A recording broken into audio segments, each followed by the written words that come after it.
తెలంగాణలో ఇళ్లకు, ఖాళీ స్థలాలకు జరుగుతున్న డబుల్ రిజిస్ట్రేషన్లను అడ్డుకునేందుకు ప్రభుత్వం కీలక చర్యలు ప్రారంభించింది.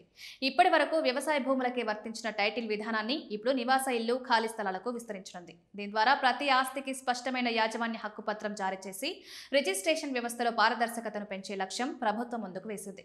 సబ్ రిజిస్ట్రార్ కార్యాలయాల్లో అవినీతి, అక్రమ రిజిస్ట్రేషన్లు, ప్రభుత్వ భూముల కబ్జాల వంటి అంశాలపై ప్రభుత్వం సీరియస్ గా చర్యలు తీసుకుంటోంది. ఇందులో భాగంగా రిజిస్ట్రేషన్ ప్రక్రియలో మానవ ప్రమేయాన్ని తగ్గించేందుకు బ్లాక్ చైన్ టెక్నాలజీని ప్రవేశపెట్టే ప్రతిపాదన సిద్ధమైంది.